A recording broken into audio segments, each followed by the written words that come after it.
नमस्ते दोस्तों, कैसे हैं दोस्तों। आज हम आए हैं बुद्धिमान नौकर की कहानी लेके। तो चलो कहानी की तरफ चलते हैं। सूरजपुर पर अपनी प्राकृतिक सुंदरता और अपने शांत वातावरण के लिए बहुत प्रसिद्ध था। वह अपने चारों तरफ उसके हरियाली थी, पेड़ पौधे थे और वो चारों तरफ पहाड़ियों से घिरा हुआ था। वहाँ पर एक तालाब भी था जो बिल्कुल साफ और स्वच्छ था। उस पर आसमान का प्रतिबिंब साफ दिखाई देता था। जब सूरज की पहली किरण पड़ती तो वो चमकने लगता, मानो ऐसा प्रतीत होता था कि यहाँ पर ये सोने का बना हो। तो वहाँ जो किसान लोग होते हैं खेतों में दिन भर काम करते हैं और रात को चौपाल पर बैठ कर के किस्से कहानियाँ सुनाया करते हैं। तो ठाकुर साहब रघुनंदन सिंह का एक विशाल भवन होता है। एक उस वो बहुत पुराना होता है। उसकी लकड़ियों पर बारीकी से नक्काशियाँ की होती हैं। वो हवेली बहुत बड़ी होती है और बहुत पुरानी होती है। वो लाल ईंटों से भी बनी हुई होती है। जो ठाकुर थे रघुनंदन सिंह, वो बहुत कठोर स्वभाव के थे। उनके घर में कई नौकर चाकर काम करते थे। जो उनकी धर्मपत्नी थी वो बहुत दयालु स्वभाव की थी। वो सबसे मीठा बोलती थी, लेकिन जितना वो कठोर थे उतने ही वो दयालु थी और शांत थी। उनके घर में बहुत से नौकर काम करते थे। अब रामू जो होता है एक लड़का उनके ही गांव का होता है। वो बहुत तेज बुद्धि का लड़का होता है, लेकिन उसके पिता एक साधारण से किसान होते हैं। और रामू एक दिन जंगल में जाता है लकड़ी काटने के लिए। वो सोच रहा होता है कि अपने परिवार को किसी तरीके से उसकी आर्थिक मदद की जाए, नौकरी की जाए। तभी उसको ठाकुर रघुनंदन सिंह जंगल में मिल जाते हैं और वो उनके यहाँ पर काम करने लगता है। उसे अपने यहाँ काम पर रख लेते हैं।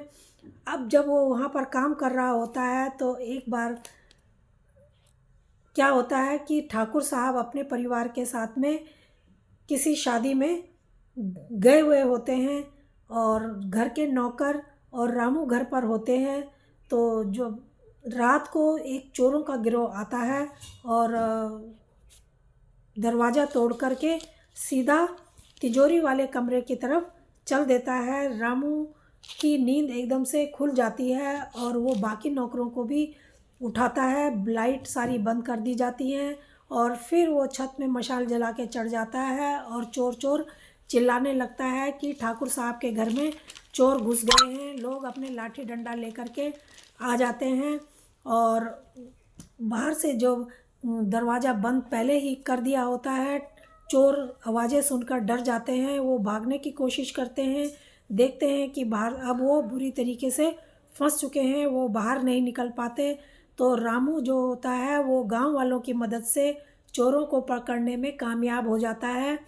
और ठाकुर साहब को जब पता चलता है कि रामू ने इस तरीके से उसको, उसके घर को, उसकी संपत्ति को बचा लिया है और नहीं, अगर वो नहीं बताता, वो कह रहे थे कि आज हमारी संपत्ति और हमारी प्रतिष्ठा पर भी आँच आ सकती थी। तो रामू की बुद्धिमानी ने अपना परिचय गांव वालों को पहले भी दे रखा था। वो गांव वालों की भी बहुत मदद करता था। तो ठाकुर साहब कहते हैं रामू हमारे घर का एक नौकर ही नहीं बल्कि हमारे घर का एक सदस्य है। अब क्या होता है कि कुछ दिन बाद फिर सारे जो पड़ोसी गांव होते हैं उन उन पर भी और इस गांव पर भी कब्जा करने के लिए जमींदार भैरवनाथ आ जाते हैं। वो झूठे प्रमाण पत्र, झूठे कागज बनवा लेते हैं और लोगों को घूस रिश्वत दे करके अपनी तरफ कर लेते हैं गवाही देने के लिए। लेकिन जब ठाकुर साहब को ये पता चलता है रघुनंदन सिंह को, तो वो बहुत परेशान हो जाते हैं। रामू कहता है कि हमें किसी दिक्कत में नहीं आना चाहिए, हमें शांत होकर के और इसका इलाज सोचना चाहिए जिससे हम इस परेशानी से बाहर निकल सकें। ठाकुर साहब तो अपने कागज़ पत्तर बनाने में लगे रहते हैं, लेकिन रामू जो होता है वो बड़े बूढ़ों से गांव में मिलता है, जानकारी हासिल करता है, नदियों में पेड़ों में खेतों में जा करके सब जगह जा करके प्रमाण इकट्ठे करता है। और फिर जिस दिन फैसला होना होता है, पंचायत बैठती है, तो जब रामू की बारी आती है तो रामू ठाकुर साहब से पुराने कागजात लेता है और पेश करता है, और जो उसने बड़े बूढ़ों से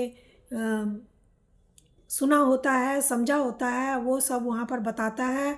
और गांव वालों के जो हस्ताक्षरी प्रमाण पत्र होते हैं उनको भी पेश करता है। इस तरह से उसने भैरवनाथ के झूठे और रिश्वत के खेल का बंडा फोड़ दिया था। पंचायत ने सर्वसम्मति से ठाकुर साहब के पक्ष में ही बोला था। इससे दोस्तों यह समझ में आता है, यह सबक मिलता है कि पैसे की और ताकत के बल से ही कुछ नहीं होता। सच्चाई को किसी भी रूप से दबाया नहीं जा सकता। आराम से और ठंडे दिमाग से सोचकर ही कोई काम पर विजय प्राप्त की जा सकती है। तो दोस्तों ये कहानी कैसी लगी? अगर अच्छी लगी हो तो प्लीज़ लाइक और सब्सक्राइब ज़रूर करना। धन्यवाद।